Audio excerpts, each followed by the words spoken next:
আমরা এখন আছি ফেনীর পরশুরামের বাউরখুমা গ্রামে। এই গ্রামে সকালে কিন্তু একজন কৃষক ইয়াসিন, তাকে ভারতীয় যে সীমান্তরক্ষী বাহিনী রয়েছে বিএসএফ তাকে ধরে নিয়ে গেছে। আমরা এসছি তার গ্রামের যে বাড়ি রয়েছে বাউরখুমা গ্রামের যে গ্রামের বাড়িটিতে সেটিতে এসে আমরা যেটি দেখছি যে তার মা, তার স্ত্রী এবং তার সন্তানদের যে আহাজারি সেটি কিন্তু দিক বিদিক ছড়িয়ে পড়ছে এবং তার মা বলছে যে যে কোনো মূল্যে যেন তার সন্তানকে যেন ফিরে দেওয়া হয়, যদি অসুস্থও থাকে, অসুস্থ অবস্থায় হলেও তার সন্তানকে কিন্তু তিনি ফিরে পেতে চান। আমরা কথা বলেছি এখানকার গ্রামের যে সাধারণ মানুষ আছে তাদের সাথে, তারা বলছেন যে কয়েকদিন পর পরই কিন্তু এখানকার যারা কৃষক রয়েছেন তারা মাঠে গেলে তাদেরকে কিন্তু ধরে নিয়ে যায় ভারতের সেই যে সীমান্তরক্ষী বাহিনী রয়েছে। আমরা কথা বলবো যে ইয়াসিনের যিনি স্ত্রী তার সাথে। আপনার আপনার স্বামীকে কখন ধরে নেওয়া হয়েছে? আপনারা সকালে উনি ওখানে কি করতে গেছেন?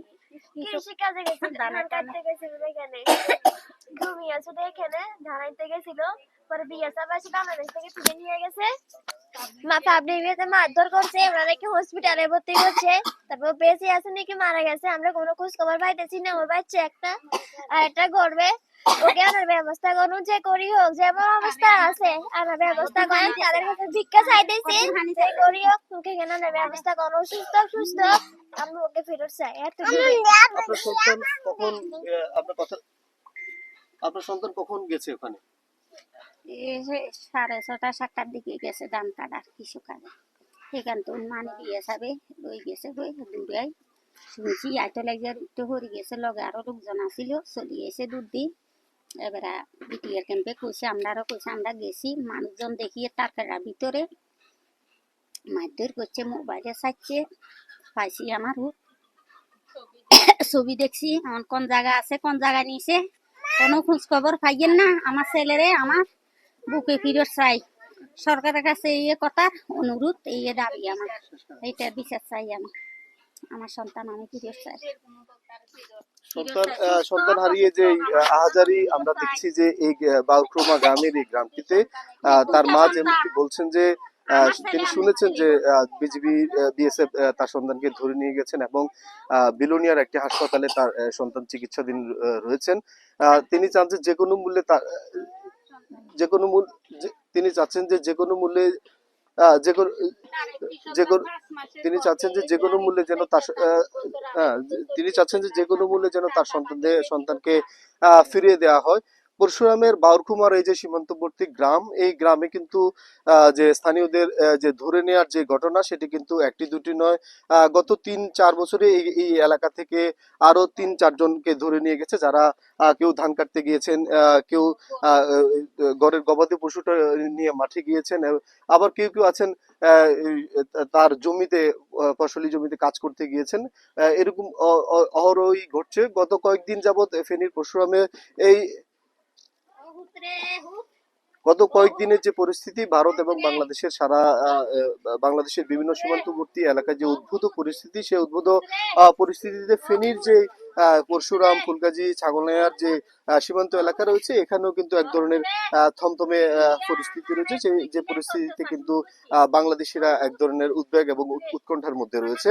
আমরা দেখেছি যে গত দুদিন আগে ভারতের বিলোনিয়া যে সীমান্ত এলাকা রয়েছে, বিলোনিয়া যে স্থলবন্দর রয়েছে, বন্দরের একদম মূল ফটকের একদম কাছে এসে ভারতের কিছু উগ্রপন্থী কিন্তু বিভিন্ন ধরনের স্লোগান দিতে থাকে এবং তারা বাংলাদেশ সরকার এবং বাংলাদেশের জনগণের বিরুদ্ধে স্লোগান দিয়ে থাকে এবং ইসকনের পক্ষে তারা স্লোগান দেয়। যে এই পরিস্থিতিতে কিন্তু এখানকার যারা সাধারণ মানুষ রয়েছেন তাদের মধ্যে এক ধরনের ভীতিকর পরিস্থিতি তৈরি হয়, যার ফলশ্রুতিতে এখানকার যারা সীমান্তে মানুষ রয়েছেন তারা এক ধরনের ভীতির মধ্যে রয়েছেন। সেই ভীতিকর পরিস্থিতির মধ্যেই মূলত এই ঘটনাটি ঘটেছে যে ইয়াসিন তাকে ধরে নিয়ে গেছেন বিএসএফ স্বজনরা। আমরা তার বাড়িতে এসে যেটি দেখেছি যে তার যে স্ত্রী রয়েছেন রাহেনা বেগম, তার স্ত্রী একটি সন্তান রয়েছে 1 বছরের, আরো 4 মাসের আরেকটি সন্তান তার পেটে রয়েছে, অর্থাৎ সেও অনাগত পৃথিবীতে আসার জন্য অপেক্ষা করছেন।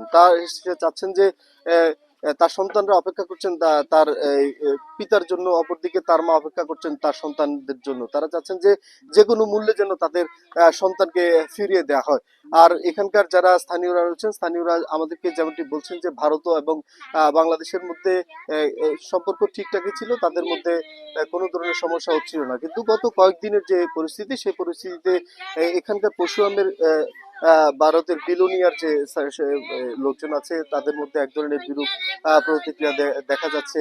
তারা এবং সীমান্তে তারা মাঝে মধ্যে সীমান্তের বিলোনিয়া যে স্থলবন্দরে তারা মাঝে মধ্যে এসেই কিন্তু স্লোগান দিতে থাকে। অনেক সময় উচ্চ স্বরে তারা বিভিন্ন ধরনের গান বাজাতে শুরু করে। এক ধরনের থমথমে যে পরিস্থিতি, সেই পরিস্থিতি কিন্তু রয়েছে। আমরা কথা বলেছিলাম বিলোনিয়া স্থলবন্দরে যারা কর্মকর্তা রয়েছেন, কর্মকর্তাদের সাথে। কর্মকর্তারা আমাদেরকে যেমনটি জানিয়েছেন যে অন্যান্য সময়ে ভারতে আসা এবং যাওয়ার যে হার, সেই মানুষের হার কিন্তু কমেছে। মানুষ এখন কম আসা যাওয়া করছে। আজকে সারাদিনে আমরা দেখেছি যে একজন ভারতীয় ভারত থেকে বাংলাদেশে এসছে। আমরা কথা বলেছি ফেনীর যে সীমান্তবর্তী এই এলাকায় ইয়াসিন নামে একজনকে নিয়ে যায় বিএসএফ। এই বিষয়ে আমাদেরকে এখানকার যে বিএসএফ বিজিবি তারা জানিয়েছেন যে তারা এই কথাটি শুনেছেন, কিন্তু বিস্তারিত তারা আমাদেরকে জানাতে পারেনি। তবে ফেনীর 4 বিজিবির যে কমান্ডার রয়েছেন লেফটেন্যান্ট কর্নেল মোশাররফ, তিনি আমাদেরকে যেমনটি জানিয়েছেন যে যে উদ্ভূত পরিস্থিতি, সেই উদ্ভূত পরিস্থিতির জন্য তারা কিন্তু সীমান্তে যে পাহারা এবং যে নিরাপত্তা সেটি কিন্তু তারা বাড়িয়েছেন। এবং তারা সীমান্ত এলাকার বিভিন্ন ঘরবাড়ি এবং যেসব সীমান্তবর্তী মানুষ রয়েছেন তাদের বাড়িতে বাড়িতে যাচ্ছেন এবং তাদেরকে বলছেন যে তারা তারা যেন তারা যেন তারা যেন এই সীমান্ত অতিক্রম না করে এবং তারা যেন নিরাপদ পরিস্থিতিতে থাকে, যার ফলশ্রুতিতে যেন কোনো ধরনের অনভিপ্রেত ঘটনা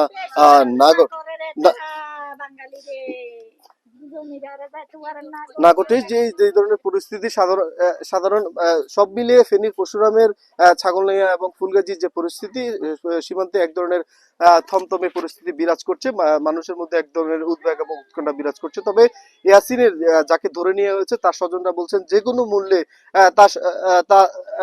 তার সন্তানকে যেন যে কোনো মূল্যে সুস্থ হোক অসুস্থ হোক ফিরিয়ে দেওয়া হয়। তারা সরকারের কাছে, ভারত সরকারের কাছে এবং বাংলাদেশ সরকারের কাছে, বিজিবি এবং সব কর্তৃপক্ষের কাছে দাবি জানাচ্ছে যে তাদের সন্তানকে যেন তাদের কোলে ফিরিয়ে দেওয়া হয়। তো এই ছিল ফেনীর বারকুমা গ্রাম থেকে আমার কাছে সর্বশেষ। কোন জায়গায় দেখছে রে, কি রে করে রে বই